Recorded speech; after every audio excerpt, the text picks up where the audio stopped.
In this course, we're going to be talking about how to make a case for Christianity. It's an evangelism course, but if you look at the last chapter of Cold Case Christianity, you'll see that I talk about becoming a two-decision Christian, making that decision to go beyond just believing something is true, but to actively making the case to others. And when people ask me, well, what are you an apologist? What does that mean? I always say, well, no, I'm a Christian case maker. I try to make the case for Christianity. And a lot of us feel called to do that. And I hope this course is going to help you do it. But like any time we make a case, cases are built foundationally on certain foundational principles that kind of are the foundation for the argument to begin with. And this is also true for Christianity. So we're going to be looking at a couple of things that are foundational to Christianity. If we're going to be making a case for the truth of Christianity, well, the first assumption is that we all agree on what we're talking about when we use the word truth. What do we mean by the word truth? And so what I want to do in this first session is talk about the relationship and the nature of truth and the distinction between objective truth claims and subjective truth claims, because we're in a culture right now where there's a lot of confusion about that. And I only use those two terms for truth, subjective and objective. I know a lot of people will use the term absolute truth. I don't do that because I think you'll see why as we explain this. Now, I'm going to show you a presentation here as I walk you through it to help you see the difference between objective truth claims and subjective truth claims. Imagine, for example, that I asked you to share the truth, to do some evangelism on the streets of your local largest town. And so we have this opportunity to go out into the streets in this neighborhoods and share the truth with people who don't know anything about Christianity, who don't know anything about the truth at all. Now, if I told you we were going to just go and share the truth with people on the streets of the largest city nearest you, but I didn't tell you what kind of truth it was. And then when we got there and we all started piling out of the cars to have this day, and a lot of us have done, a single day of evangelism, some street evangelism, whatever. But now we get out of the car and I tell you that, you know what, the truth we're going to share today is what is the best dessert? And I think a lot of you would say, what? Why are we even bothering with this? Why would we care to share what is the best dessert? That seems like a kind of a wasted effort. Now, for me, the best dessert is clearly, and it ought to be for you, it ought to be chocolate chip cookies. That's in my view, that is the best dessert. But would you go downtown with me to make a case, to really argue for a case, or to really be passionately sharing the case for the best dessert? Probably not, because you recognize that even my claim about what is the best dessert is simply a matter of my personal opinion. In other words, I, as the subject, hold a subjective opinion, and that's what this is. This is just my personal opinion about what is the best dessert. And because I, as the subject, make this decision and make this claim, we call these kinds of claims that are grounded in the subject who makes them, subjective truth claims. So when I use this expression, subjective truth claim, I simply mean claims that are grounded in subjects, such as you or me. By the way, a group is also just a group of subjects. So if a group is what it's grounded in, it's still a subjective claim. Now, what if I instead said, we're going to go downtown and we're going to share the truth, which is a cure for tuberculosis, because in this town, there's a lot of people who don't even know they have tuberculosis. I'm in Southern California. We have occasionally have flares of outbreaks, rather, of tuberculosis. We are very close to the Mexican border. And so a lot of times, people don't even know they have tuberculosis. It kind of presents, at least initially, you wouldn't even know it was TB. But if you knew that there were people who were dying of TB and would certainly die if they don't get the cure, and you had the cure and you knew what the cure was, would you go downtown to share this with people? Now, this is different than a claim about the best dessert. I think you would do this. I think this is the kind of thing you absolutely would want to go and share. Now, it turns out that the cure for TB, tuberculosis, is a drug, a cocktail of 3 antibiotics grounded mostly in isoniazid. So the question, this is the cure for TB. Now, this is not a matter of my personal opinion. This is true for everyone who has TB. You might think, well, I don't even want to take isoniazid, and I think the better cure is NyQuil. Well, guess what? Your belief in NyQuil is not going to make NyQuil the cure for TB. This is not grounded in subjects who hold opinions. This is grounded in the object known as Isoniazid. And because this is grounded in an object rather than in you as the subject, this kind of claim is called an objective truth claim. An objective truth claim. Now, why do we even care about this? Because I think there's an entire generation of young people growing up, and the culture is shifting in this direction where we have these subjective versions of truth. My truth, your truth, their truth, not the truth. And if we think that Christianity is just a version of God that is just applicable to you, it's your view, good for you. But it's not my view. Well, then how likely is anyone going to want to share it? Think about it. You know lots of Christians who are not sharing their faith. And the reason why they're not sharing their faith is not because they don't think it's true. It's because they hold an errant view of truth to begin with. They think that all these things, including religious beliefs, claims about God, are simply a matter of personal opinion grounded in subjects, and we don't spend a lot of time arguing for the best dessert. So why would we spend a lot of time? Look, you got a Mormon family living next door or a Buddhist across the street, leave them alone. That's good enough, right? That's their God. You have your God. It's all good. Really? Well, when we do that, if you think about it, we are actually sharing. We are failing to share because we are treating the gospel like a cookie instead of a cure.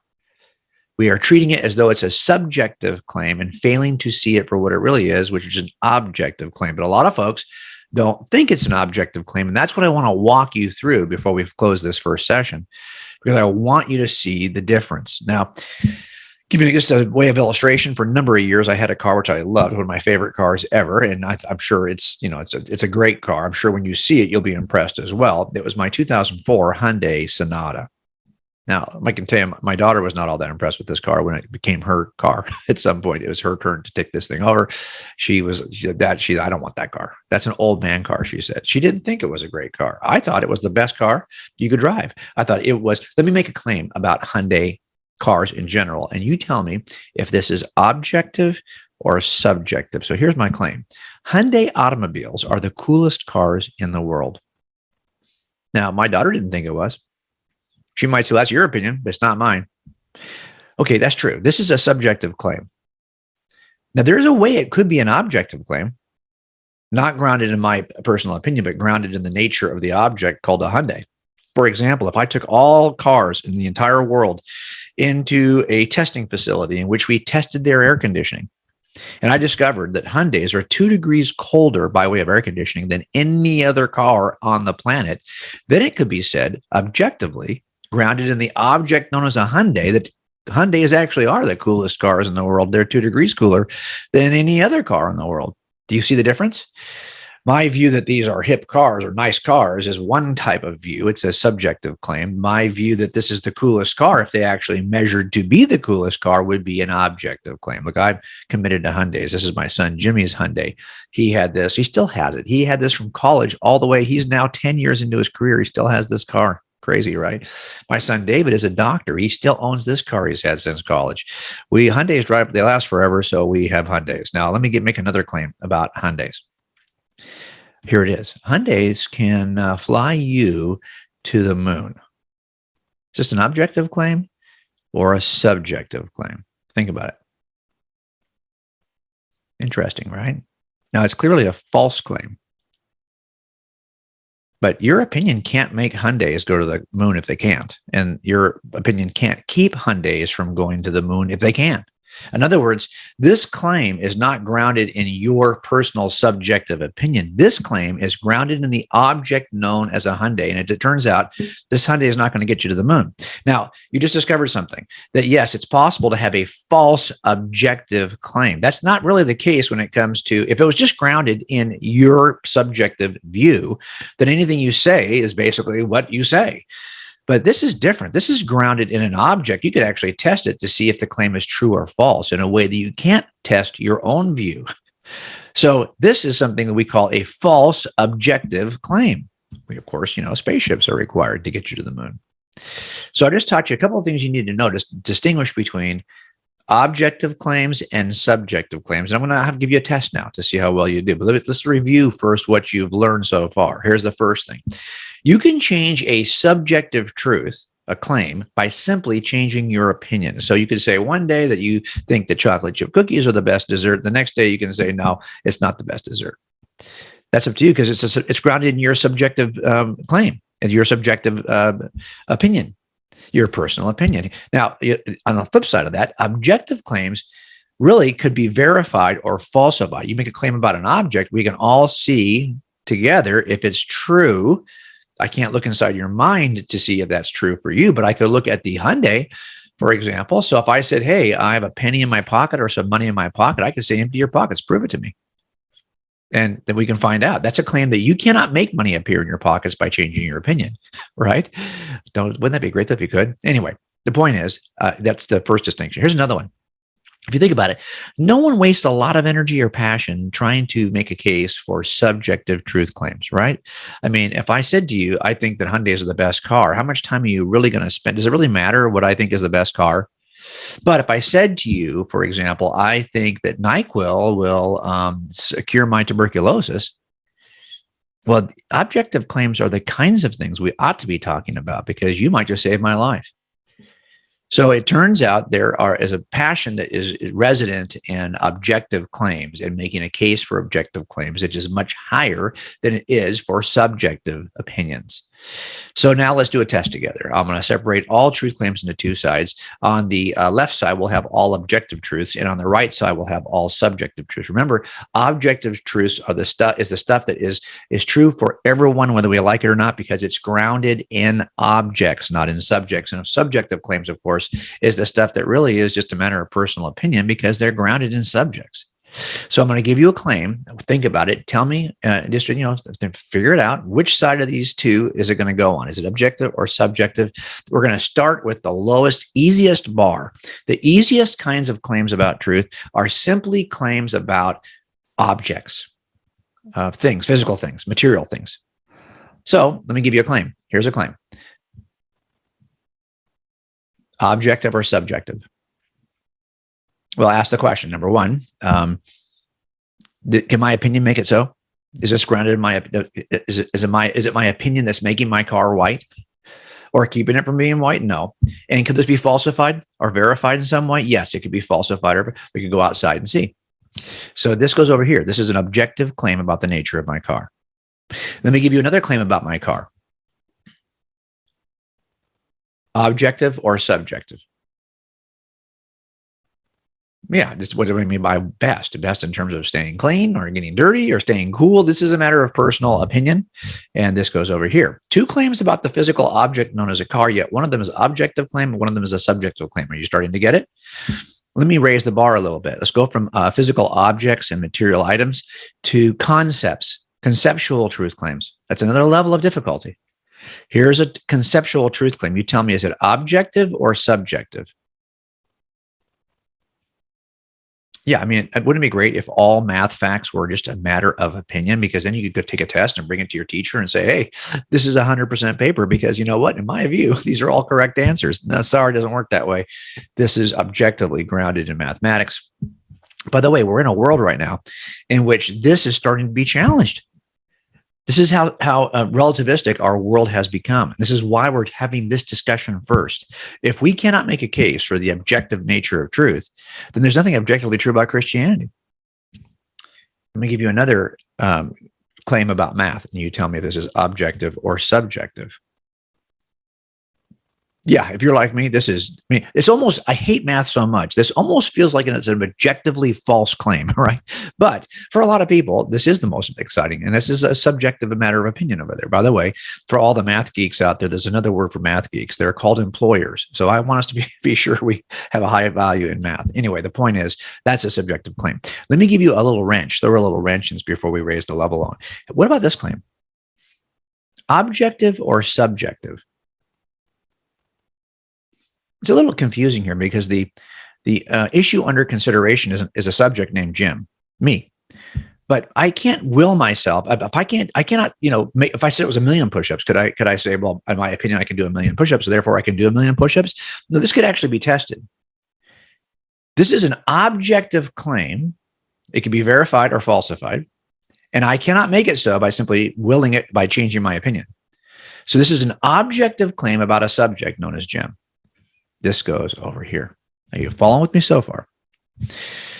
We've done physical objects, material items. We've done concepts. Now I want to raise the bar into metaphysical concepts, metaphysical claims, claims about the nature of reality. Here's one: objective or subjective.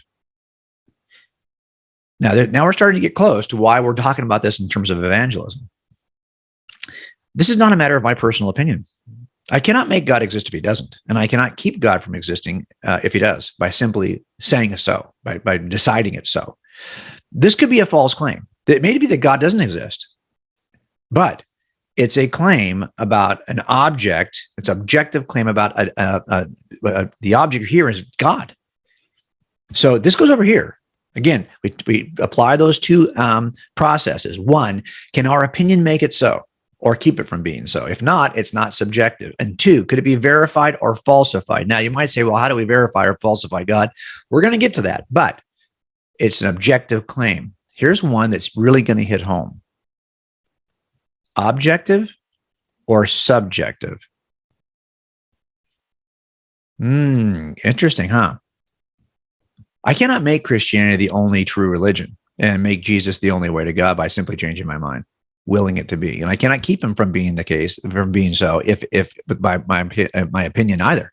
It could be false. This could be a false objective claim, but it is an objective claim about reality. Do you see why these claims about the nature of God, about the existence of God, about the existence and nature of Jesus and his identity, these are claims that are worth talking about. We don't talk about things that are simply a matter of personal opinion and preference. We talk about the things we ought to be most passionately engaged in conversations about, the things that are objectively true or false. That's why this conversation matters. It's cure. It's the cure for what's killing us spiritually. Now I'm going to do the last level in this session. I want to test you. Here we go. The highest, hardest level of truth claims that are most confusing in the culture are moral truth claims. So we went through physical objects, concepts, metaphysical claims, now moral claims. Here's one. Objective or subjective? Now, a lot of people will say, no, it's just a matter of cultural decisions. These are cultural mores. These are things that are developed over time by different groups, and different groups disagree. Let me supersize it. Okay, so let me ask you a question. Can you, are all moral truths simply a matter of personal opinion? Because if they are, and you said, well, you ought not sleep with children. Let's make it as crazy as we can. You ought not torture babies for fun. Oh, well, some people, do I get to decide that?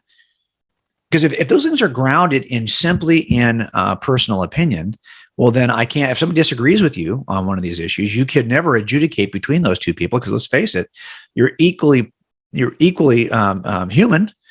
You're a person who does not I cannot say, well, he's more of a person than you are. His personal opinion ought to count more than yours. And if you said, well, no, this is not a matter of personal opinion. This is a matter of cultural consensus. This is a matter of all of us deciding as a group, right? Well, if that's the case, then how do we adjudicate between two groups who disagree? Now, I want you to think about that for a second. This has happened historically. There have been groups who have disagreed about how, for example, concentration camps should be run during World War II. And when they tried the people who were involved in those concentration camps at Nuremberg, the officers, the SS officers who were involved and under trial, really were facing execution. They said, you cannot accuse us of doing anything wrong when our culture affirmed this behavior. In other words, they were making the same case that that moral behavior is a matter of subjective truth.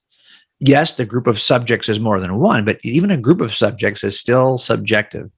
So they said, you cannot execute us. You cannot adjudicate over us just because you won the war and you don't agree with us. That was their basic defense. And they were all executed. Why? Because there's a law above the law. But whoa. Where could that come from? Where could that come? We're going to talk about that in one of our sessions. But there must be something outside, above simply the opinions of subjects, in which we ground these kinds of truth claims as well. Look, it could be a false claim. Maybe that premarital sex is absolutely immoral, is moral. It may be that it's immoral. That's a decision we can have to make a case for. But it's not a matter of personal opinion. It's going to be something that's innate to the nature of the act itself. It's grounded in the object, which is the actual act, not in the person who's evaluating it.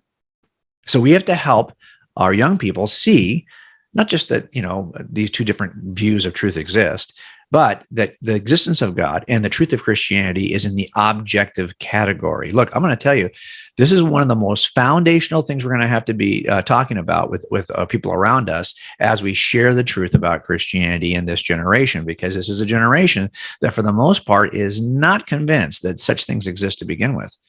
And everything is a matter of personal opinion. And if that's the case, well, then you're going to find that a lot of people are going to disagree with us. And what's the point in arguing about personal opinions? So we have to spend some time helping people see that it's more than simply a personal opinion. That's it for now. See you next session.